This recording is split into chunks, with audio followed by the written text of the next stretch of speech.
What's going on, everybody? It's that one dude, 76 in the house, and today we here with my first ever power ranking video. I know it is week 15 and your dude may be a little late, but guess what? Better late than never, first. And two, I'm getting sick and tired of seeing these power rankings where, these teams are in place where they supposed to be at, y'all. But don't stress about it. Your dude's here to hit you with the facts, okay? No feelings, just the facts. So without further ado, hold up. Y'all dude almost forgot. Guys, we 23 subscribers away from 100. Let's get that going, okay? Make sure you like, make sure you comment, make sure you subscribe. Watch this video to the end, okay? Because your dude is trying to go and make history with his dudes, okay? So keep it going, keep it pushing. Thank you for the love and all the support that all you guys have given me. And we're going to keep it pushing. Once we get to 100, I got a special announcement for y'all.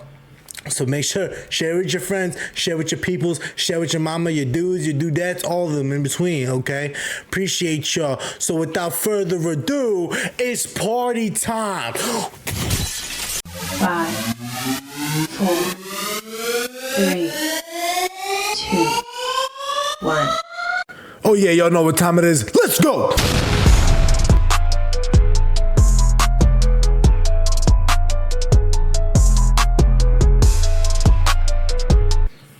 Alright, my dudes, let me break it down for you, okay? Your dude decided to break it up into 5 different categories, okay? So we got the Super Bowl bound, the GOATs, the guys, the men, the dudes that are up there, Himothy's, all of them that are the guys that you know may go and take the chip, okay? We got the wild card underdogs, we got the wolf, we got the guys that, they got a little chip on the shoulder, they're the black horse, they're the guys that are, they're really here to ball out. They possibly can go and completely flip the playoff outlook that we're looking at today. We got the hoping for the miracle, the guys that are praying to their mamas, the ones that are going and stressing, depending on all these guys to be able to take, their losses so that they can take their spot, praying for the guys who screwed right below them, to go and make the key win so that they have a chance, but they also got to win themselves, okay?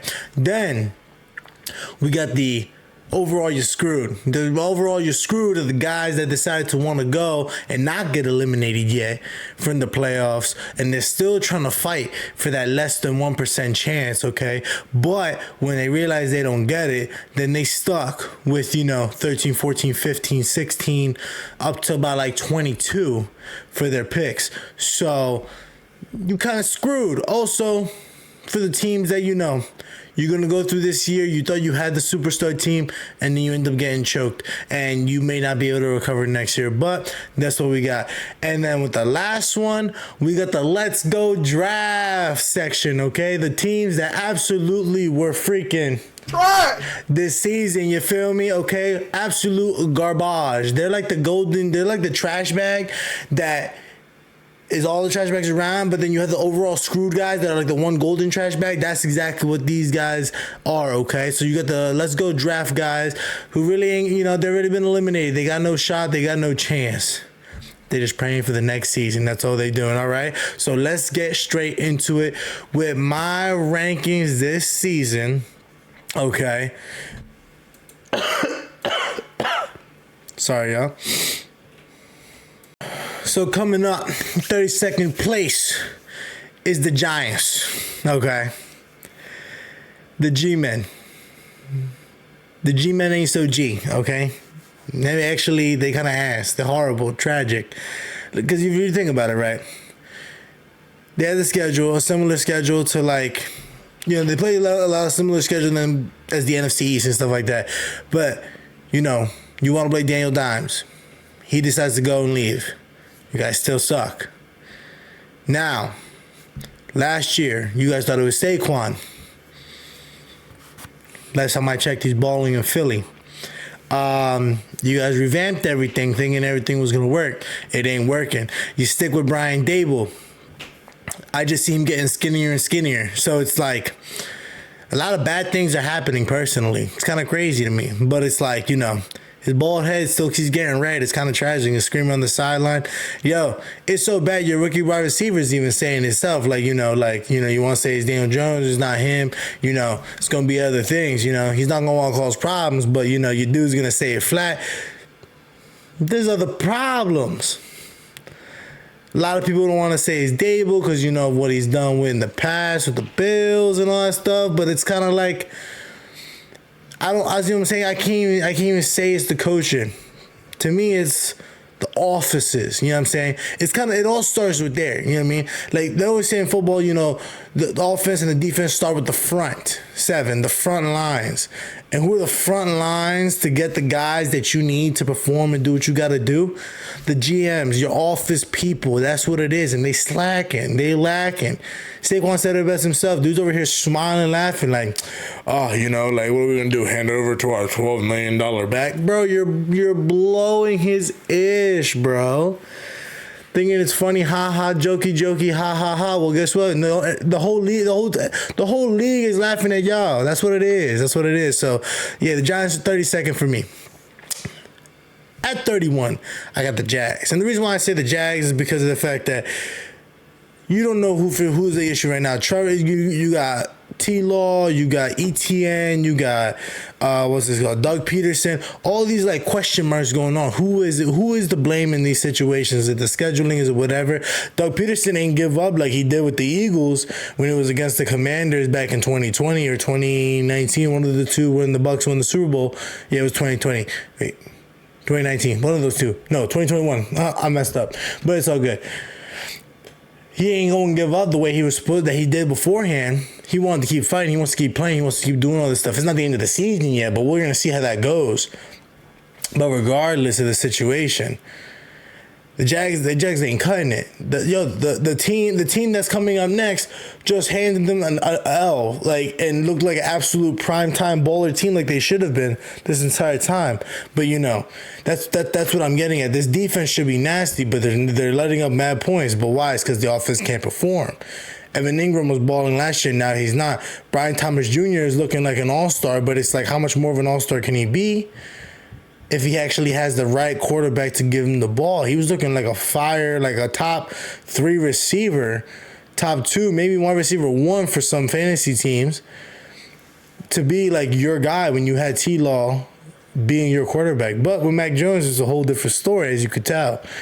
So check that out. That's where I say, it was pretty tragic taking the L. So that's why the Jets are number 30. Jets being number 30. Listen, a lot of people thought they were going to go to the Super Bowl, but the Jets are the Jets. You know what I'm saying? It's like I don't hop on this hype train yet. I don't go crazy. It's like when I first saw Rodgers, I went and was like, oh my God, Garrett Wilson, I need to take him. He did horrible. He was absolutely trash that year. You know what I mean? It's like these things that you think face value. It's like when you have you gotta take the step back, look at more from a football sense of can this work? Is this possible? What's going on? Aaron Rodgers is old, bro. I understand, he's a GOAT, he's amazing. And they're gonna do I'm not no disrespect at all, but it's homie, you freaking old, bro. It gets to a point where it's you throwing to Devontae, it's your uncle's having a football toss in the backyard talking about how good they were in high school. It's what are we doing, bro? What are we doing, bro? It's let's do better. Let's do better. If you want to both New York teams personally, you want to do better, completely tear everything down, especially MetLife, and rebuild everything. That's what I mean. Y'all need a fresh start from the jump. And I know y'all done that so many times already, but it's you're gonna have to keep doing it until you get something right, because you guys get one right move and then mess up the rest. I don't know what the hell happens to you guys, but that's what I'm seeing. And the Titans. The Titans are going to be number 29 after losing to the Bengals in a tragic loss that personally, with how the defenses were ranked, should have been a lot closer. With the amount of fumbles and, turnovers and all that stuff that was going on, should have been a lot closer. The Titans could not get it together, and that's where it's I feel like people don't understand, why I can't stand Will Levis at all, personally. I feel he was kind of forced into this situation, which is kind of hurting his fantasy stats, hurting his overall career in itself. You see him getting frustrated on the sideline. Now he's getting benched.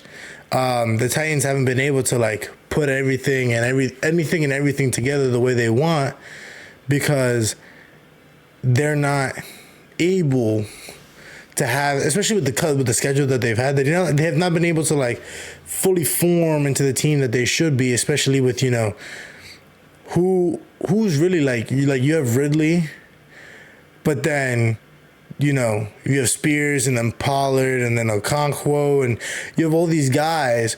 Why isn't your quarterback able to put it together? You know what I'm saying? Regardless, like I feel like you put anybody on the Titans in that situation, like that game's a lot closer. So then you get rid of Malik Willis. Why? Because you think Will Levis is the guy. Now you're seeing that. So it's like I wonder how the Titans are going to go forward. My prediction is that, once that rookie contract's up, he's not going to be there no more. But who knows? If he has a crazy turnaround, listen, bro, I don't even know what I would do. Like, probably something outrageous. But, like, yeah, the Titans ain't looking so hot. So that's number 29. 28, I got the Browns. The Browns are just like, what do we, bro? You got Watson, he got hurt. Then you have Winston, now you bench him. Chubb, his foot broken. Njoku was out this week. Judy is like the sunshine, surprisingly. He's like the best thing that has occurred so far to that team. Like Myles Garrett almost gets his eye poked out. Like Denzel Ward, I feel like it's not like the same. But like, you know what I mean? It's like all these things are just everything's just happening wrong for the Browns, personally. It's not like they're like shooting themselves in the foot. It's like, actually, it's more like they're shooting themselves in the foot. It's like they're kind of doing it to themselves. Like nobody like is, oh, we're going to outplay them. We're going to do this. We're going to do that. It's like they hurt themselves. Even when they played the Eagles, they kept hurting themselves. It's like their defense is like a very top tier defense, in my opinion. Like Deshaun Watson should be a very high caliber quarterback. I wonder why not now. Jameis Winston was like lighting it up against the Steelers in the snow. It's like things happen where like the Browns just come out of nowhere and just ball out like they're a top tier team. So it's like, but you're ranked 29 in a power ranking. Why? Because you guys aren't. It's like the consistency is not there. It's like you need them, or they come out to play when you need them at like not important moment at all. So it's once the Browns have the consistency, I see them being a dangerous team, but it takes very long time for you to develop a consistency, especially when you switch coaches so many times within a 4 or 5 year time span. So that's that. At 28, I got the Patriots. Drake May, Mayo, all these guys, Ramondre Stevenson. All these dudes are like, they're young. It's a very young team. A very young team. So it's like, you need time to develop it. I feel like Drake May is the guy. I don't have no problem with it. I think he is saucy, as you saw in my video before when I was talking to my guy Izu. I think they're ballers. I think they know what they're doing. I think it needs time. If they get rid of Gerard Mayo, that's going to be like the worst thing in my opinion for the team. I think that team has put themselves together in the perfect position to like develop for about a year or two. Give Drake May comfortability. Let him learn. Let him figure himself out. Let Jacoby Brissett take over for a little bit. Let him put in some games, all that stuff. Get him used to the game. It's like, why can't he ball out? That's where I would say, where's his limit? So, but also the Patriots are kind of putting in a position where it's like, what do they need left? You do make a video on that later, so don't worry about it. The Raiders at 27. The Raiders, as a franchise, in my opinion, you sign big deal players like Devontae. You get Devontae, you get Brown. I don't even think Brown paid a snap for them. You get all these players that are like so saucy, and then you let them go. I love the coach. I love the energy, Max Crosby and all of them. Christian Wilkins. I think to me it's like the defense is put together. Now it's like, can we keep an offense here that is worth it, that is capable of putting ish together, getting stuff situated. Like, the Raiders get a top tier pick. Of course, I see them getting a quarterback. Do I like, you know what I mean? Jacoby Myers, I think stock fantasy wise is going to go crazy high. I think Brock Bowers' stock is going to go crazy high. But it's like, what are they going to put together in reality for the draft is what is going to be in the later video. But yeah, that's where I see 29. Not 29. The Raiders. But next up is the Bears. The Bears. Probably, in my opinion, the biggest letdown team of the year. I still stand on my opinion that Justin Fields should have stayed there.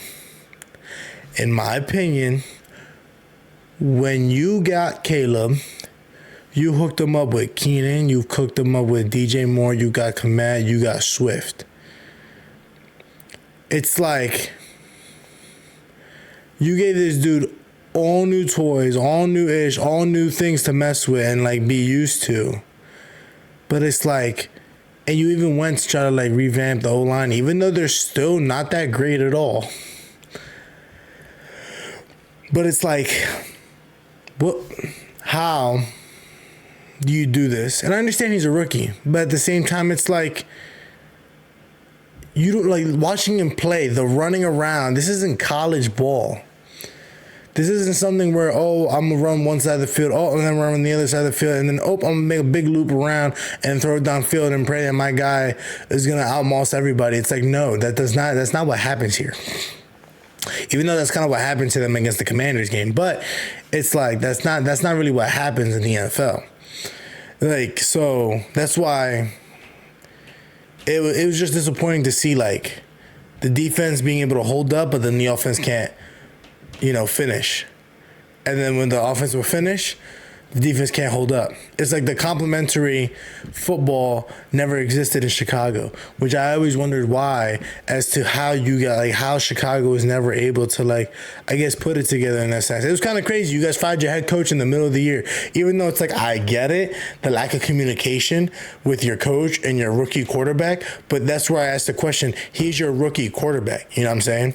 Like, no disrespect. Oh, your first year. Well, what does that matter? Stuff like that. It's like, dude, you're the head coach. He just came into the league. Show him. You've been here longer, so show him.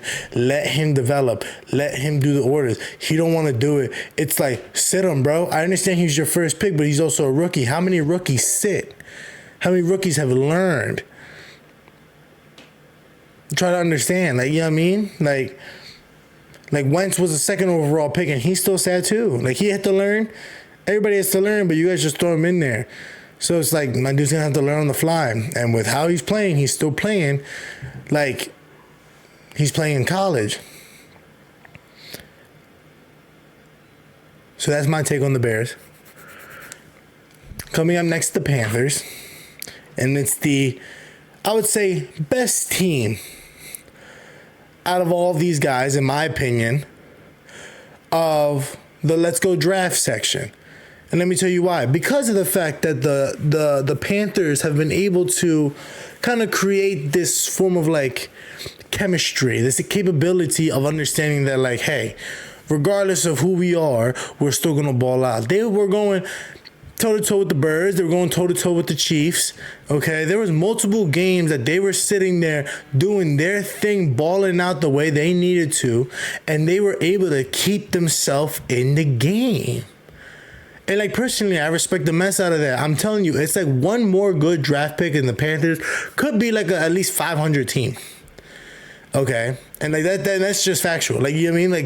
Like I made the joke one time in college beforehand, oh, the Lions got the first pick. Oh, they're probably going to go to the Super Bowl soon. They're in a top-tier column right now in my power ranking.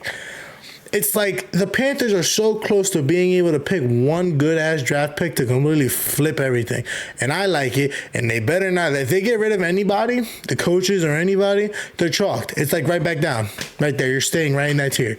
So, that's where we're at with this so far. So, we got coming up the worst team in my overall screwed category.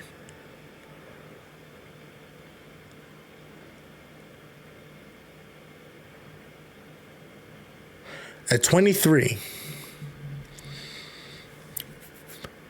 we have the San Francisco 49ers. And the reason why the Niners are the most screwed, in my opinion, you have a lot of old guys. Purdy's got to get paid. McCaffrey was hurt late in the season. You know, a lot of unfortunate incidents have occurred to the team so far. You have a linebacker who's now suspended instead of released after walking out on your team in the third quarter. There's just so much drama and things. And, you know, of course, I'm talking about drama being, you know, a Bears fan, but like so much drama being occurred in San Fran that it's like you're going to come back next year and just do what? Because right now, they have very low odds to make the playoffs. They're still trying to get as many wins as possible to keep it going. You're probably going to get a high overall draft pick, even though I feel like I don't remember a lot of good top-tier draft picks that the Niners made. I feel like a lot of their primetime draft picks were later in the draft, so it's like, could it be? Maybe. But it's like you guys aren't putting yourself in the best position, I feel like, for next year. So that's where I say they are probably the worst team set up so far for next year with all the injuries, Debo being off, Ayuk being hurt. It's like thing after thing after thing after thing after thing. And I know that team apparently is built off of like, you know, bang, bang, Niner gang. We're here. We're the 49ers. Like all the animosity and emotion that goes into it, like, you know, San Fran pride, all that stuff in between. But it's like, there's only but so much that you can endure before you guys are like, damn, we really are like in a shitty situation. And that's where I'm seeing you guys are going to into the next season and going forward. Or going forward and into the next season. There you go. Said it backwards. At 22, I'm seeing the Saints. Saints, they got Derek Carr, Kamara, you know, Valdez-Scantling, you know, Olave and Shaheed. Even though Olave, listen, that dude personally, my dude's gotten smacked too many times. I'm good with, yo, it's kind of scary at this point. But that's besides the point. I don't know what position they're going to be. I don't even know what they need personally, okay? Like, maybe O-line, maybe another primetime receiver, but it's like, you know, what are we looking for here? You know what I mean? I have no idea what they would need, what they would be looking for, but they're also still trying to win to get a playoff spot. So it's like everything that they need maybe early in the draft, maybe gone, plus not making the playoffs. It's like what they're playing right now, in my opinion, is playoff killer, the playoff reaper, as I would say usually. But they're just trying to go and, you know, mess up playoff dreams. That's all they're here for now. But in terms of benefits for themselves, they lost their head coach in the middle of the season. They just got this new guy that apparently he's like the hype man of the Saints. So it's like, it's good energy, good chemistry, good lifestyle. We like that. We always like that. But as far as team-wise, they didn't look so hot. They haven't really been, especially seeing with the new quarterback and stuff like that they got going on. So it's like, especially with like all these injuries that they got too. That's where that's why I'm at 22 right now. Falcons at 21. It gets me every week because I always go and I'm always thinking Falcons are going to win. They lose. Then I think Falcons are going to lose. Then they win. It's like these dudes are the most inconsistent dudes I've ever seen. These dudes should be balling out. These dudes should be cooking. And they just signed Kirk Cousins mad money. And there's a possibility they get rid of him. But it's like, I see this team currently right now is like overall screwed. They've paid him all this money.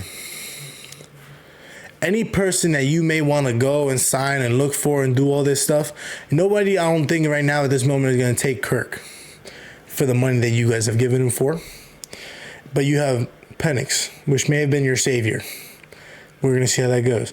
But the schedule, the way your guys' games played out, the way I would have anticipated, like, you guys beat the Birds, yeah, but off of a Saquon drop. But it's like you're playing for the rest of the season, the way you guys have played for the rest of the season, and what goes forward will probably, like, to me, next week, the Falcons lose.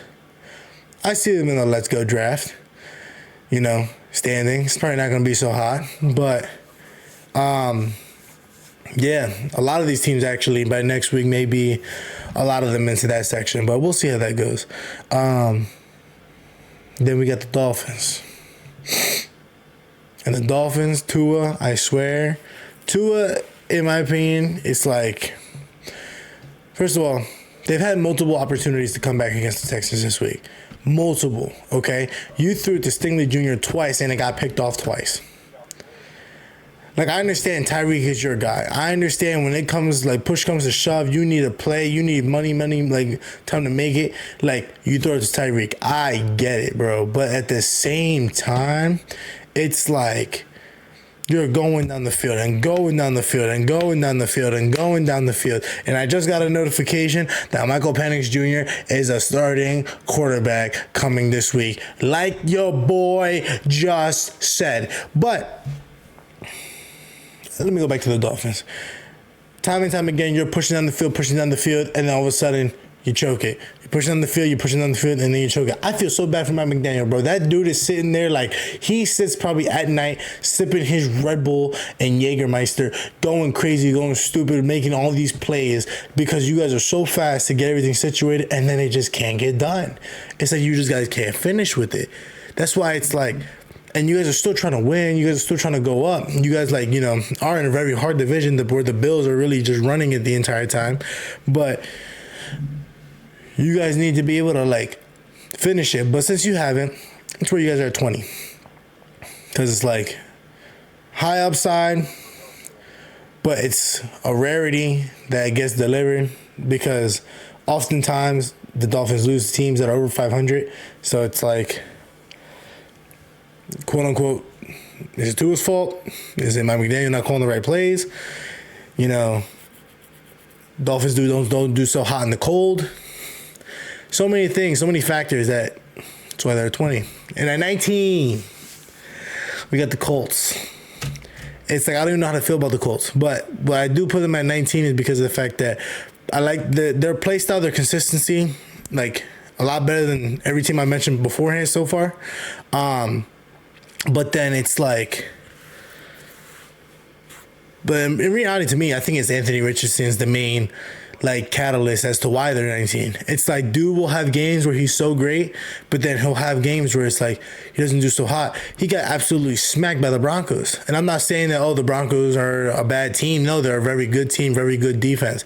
But then, you play week one, you going through all these weeks that especially playing the Jets, these are all good defenses too, and you're balling out. You're doing what you need to do.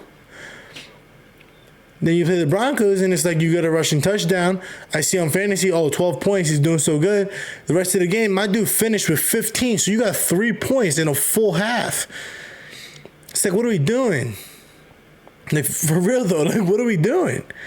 So it's and then JT, I understand, he hasn't been used as much, in my opinion. I don't know what it is about.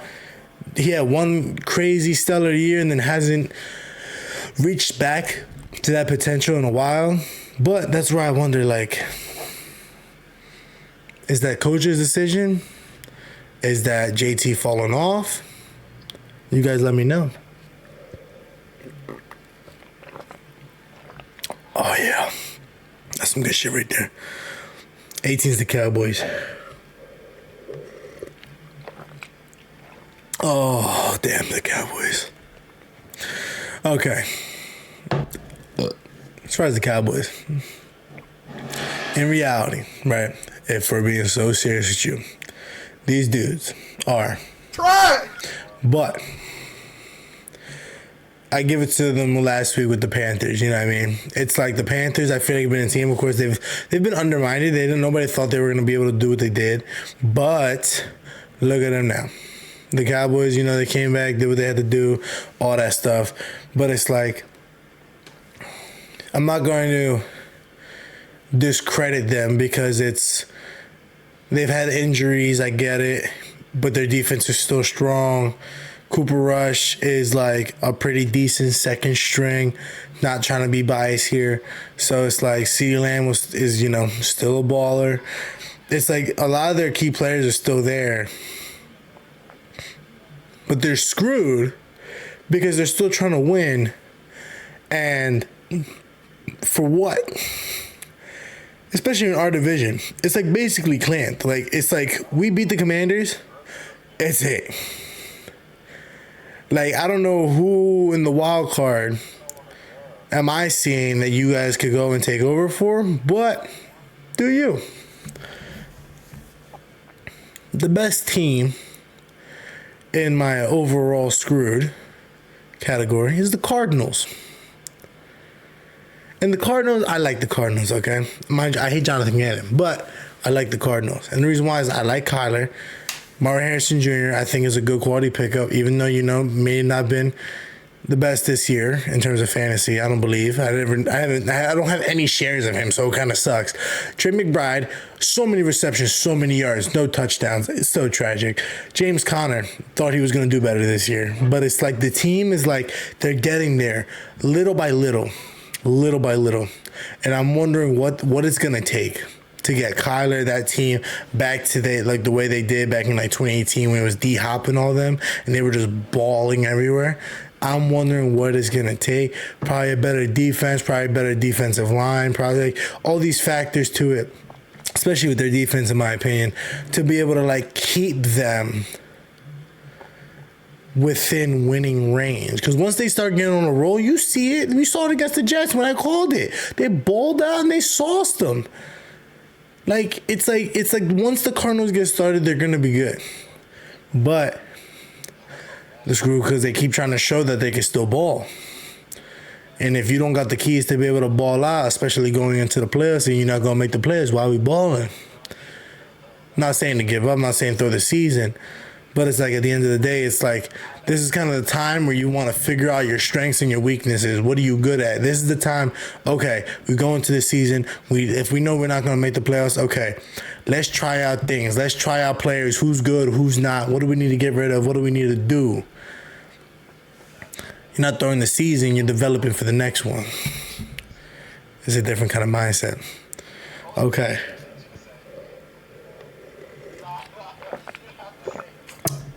My favorite category. Praying for a miracle. Oh my God, love this one. And the one who's doing it the most is the Commanders. Why? Because they play the Birds, baby. They playing the Birds. And when you playing the Birds and we playing in Washington, we're going to see how that goes. Because, guys, they're going to have to go and get used to the defense. Guantanamo Bay, Cooper DeJean, you know what I mean? Reed's going to read them all. Like, it's like too many good things are about to go down. I know they're so excited to be like, oh, we got to beat them. We got to beat them. We got to beat them. It's like, okay, you beat us. Fantastic. We just got to win the rest of the season. Like, it's like what we're really concerned about is keeping up with the Lions. That's what we're concerned about. Because when we get that first round bye, we big chilling because we chilling in Philly, baby. Oh, my God. Yeah. Next is the Bengals. The Bengals are really praying, bro. I swear to God. I think they have like a less than 1% chance, my boy. Like, they're doing everything they can to try to stay in it. But, they're going to ball out. I don't remember the rest of their schedule, but it's like they played the Titans last week. And if they're going to play teams like the Titans, like everybody that's in the Let's Go draft section, it's like they just praying for everybody else's downfall. Like, oh, man, so sad. Chargers, they got to finish, man. I know they got smacked this week, but, like, they're praying that, like, hopefully they keep it together. Harbaugh calls the right plays, doing everything they got to do. The Chargers is just a very good team. Quentin Johnston, I don't think he's the one. He definitely would be a great 2. I think they need a 1. Their running backs, they were the Ravens running backs. So it's like, take that for what you want. I think the tight end is pretty good. McConkey's pretty saucy. I just think they need like a true one. Like Quentin Johnson's not it. I really don't think he is. I think he's the number 2. McConkey's a good slot. Perfect slot. Yes, I like that. And defense is money. Like, I have no issue with the defense. It's like they need their main weapon, their main guy. That's what the Chargers need. But because they don't have that, that's why they fall where they are.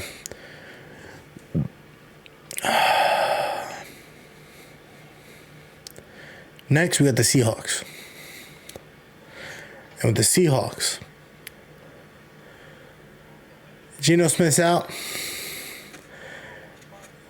They're going to fall right into that overall screwed probably by next week. I'm not going to lie to you. But right now, they can fight for the praying for the miracle because they're hoping that Sam Howell can come out and play the ball the way he's supposed to do and everything. They just took a loss to the Packers in Seattle's home stadium. So it's like, it's not the best look. It's not the best for energy. It's not the best for momentum. It's not the best for just going forward. Gino, I know you were pressed. I know you were sad. Now it's like, now you being like that, you can cause a whole team. When you look at your guy, your leader, he broken down, that whole team might break down. And maybe it's different in the pros, but listen, like from my experience, when I've seen, that's exactly what it'd be like.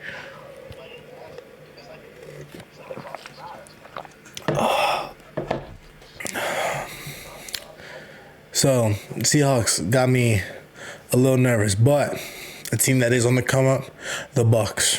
Okay, and I'm gonna give that respect. Baker is saucing.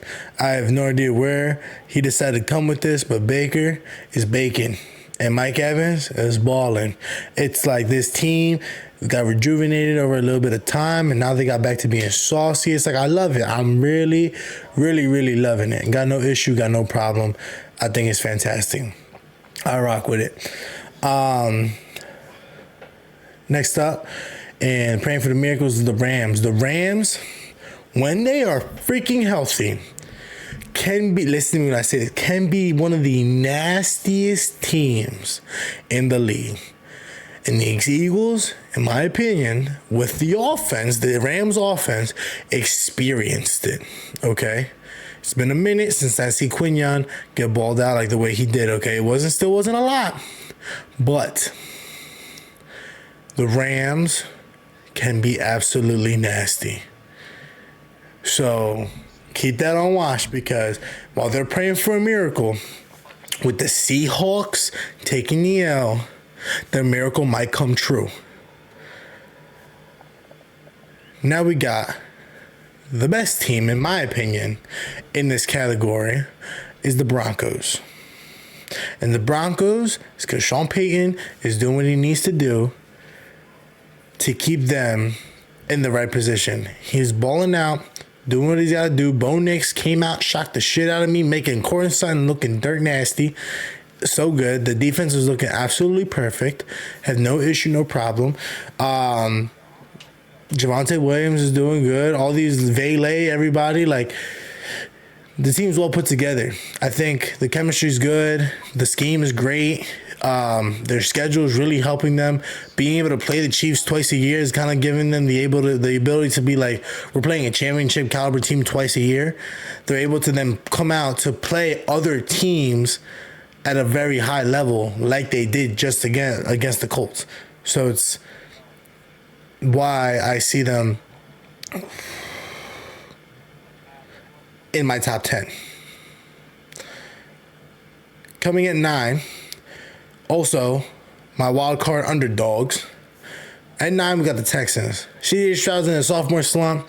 Nico Collins just came back, though. Tank Dell's still balling. The defense is still holding strong. Everybody's doing what they got to do, but it's like you letting up teams like the Dolphins and things like that to be able to, like, come back in. You play, like, a good caliber team, they're done. Like, you play the Steelers like that, it's Rap City. Like, it's over. You play the Ravens, you play anybody like that, it's over. Any of these teams ahead of them, it's, like, over. But it's like, if the Texans can not allow that to happen, then they're fine. Then everything's good. No issue, no problem. Then I see them going far, being able to take teams in the AFC. But if they can't, they're probably going to be a first round exit. At 8, I see the Steelers. We just beat them. Oh, man, that was a good game. That was a good game. But also, too, it's just like, these PA teams, we really like want to punch you square in the mouth. That's really what it is. Like, you know, playing out here in PA. So it's like Steelers top tier defense. I think Russ got them perfectly good together. George Pickens come back, bro. That's gonna be sick. That's gonna be so good to watch in the playoffs. They're gonna be dangerous because, you know, they could be teams like the Ravens. It's like, what can't they do? Especially like playing like the Bills and all them going forward, bro. They could pull an upset. I'm telling you right now, if the Steelers play the Bills, I could see an upset, my boy. Oh man. At 7, I got the Ravens, and they just beat the Giants, my last ranked team in my power ranking, and they're like, oh my God, they must be so good, they must be so great. It's like, you could do fantastic against the teams that are under 500, that's fine, but the Eagles were also doing fantastic against teams that were under 500, and we lost in the Super Bowl. So it's like, you know, how legit are the Ravens? That's the real question.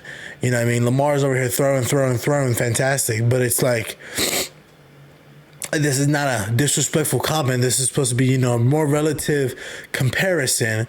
But when you are a dad throwing dimes to your 13-year-old while your 8-year-old is covering him, and you're thinking you're an all-star quarterback, that's kind of wild to do. And this is what I mean by your Lamar Jackson throwing against a really injured team, and a team who is, I think, projected to get the first overall pick the next draft.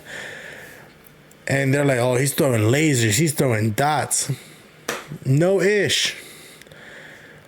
I expected that.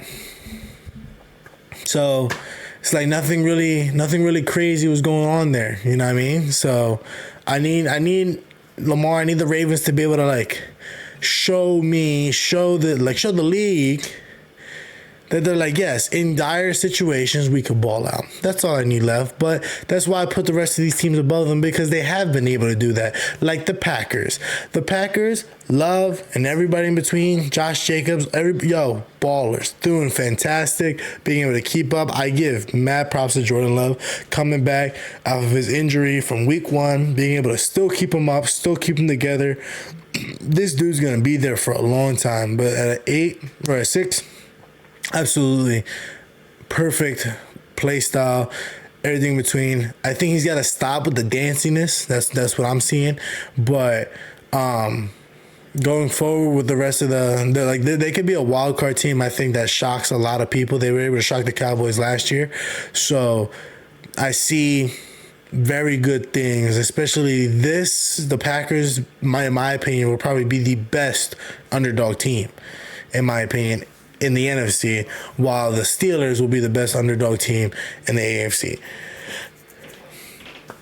Coming at 5, I got the Vikings. They just came off of that dominant win against the Bears yesterday, on Monday.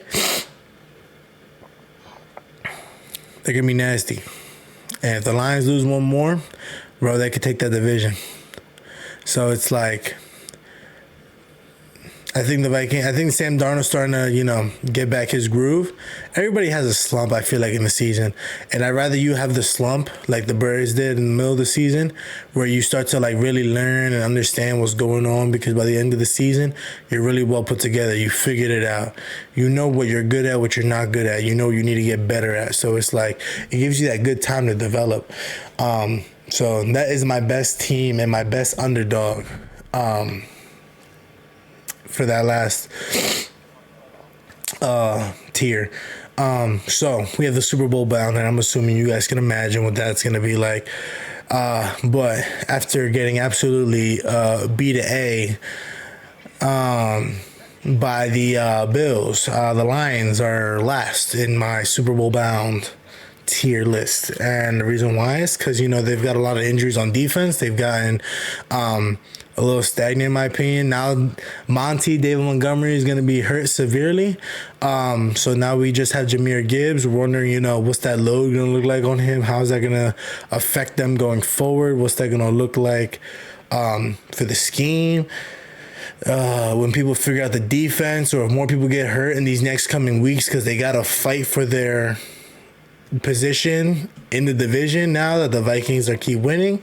So it's like, how is that going to hold together for them? We wonder that you know what I mean. So that's why I put them at 4. At 3, the Chiefs. The Chiefs are not the same, bro. And I know people are going to look at me like, dude, my dude, but you know, they won 2 in a row. I don't give a flying shit, bro. Like, facts is facts, and they not the same. They not the same. Mahomes just got hurt. Could it be fake? Possibly. But at the same time, it's like, could they be toying with all these teams and stuff like that? I don't know. But it's like, why, if you want to go undefeated so bad, why couldn't you do it against the Bills? Why couldn't you, keep up? Doing all that stuff. The Bills took a dub. But also, like, beforehand, the Bills are taking a dub beforehand. So, they're 3 right now because the play style, I think statistically, this is Mahomes' worst season. So, y'all got something different, y'all let me know. And at number 2, we got the GOATs. And the reason why they're not number 1 is because I can't be biased. But the Birds are at number 2, okay? They ball against the Steelers. They're balling out throughout the season. They handle it through the pass. They handle it through the run. The defense is number 1. It's like, what? Like, how many more things do we need, bro? How many more things do we got to do to show people that we like that, bro? You know what I'm saying? It's like we're doing what we gotta do. There's gonna be hate everywhere. But I like that because I would rather the people go and still think that we're not like that, because it makes the team want to show that they like that. So the Birds, we're coming up, playing the Commanders. We're playing the rest of the NFC East. We're playing the rest of the NFC East, baby. And we're gonna ball out. Like, that's what I mean. It's like Lions coming up. That's why I'm so watching. I'm watching every Lions game, because there's one chance that the Birds just gotta come up and take that first spot. They just gotta take that first spot, and then we cruising. I don't like that. It's really hard to like that first spot. I'm not gonna lie, because that's a week of football. You a little off, but we'll see how that goes. We will see how that goes. And with number 1, we got the Bills. Josh Allen's balling. Josh Allen's cooking. He's saucy. He's getting dirt nasty. Balling on everybody, running everywhere. Dude forgets James Cook even exists sometimes.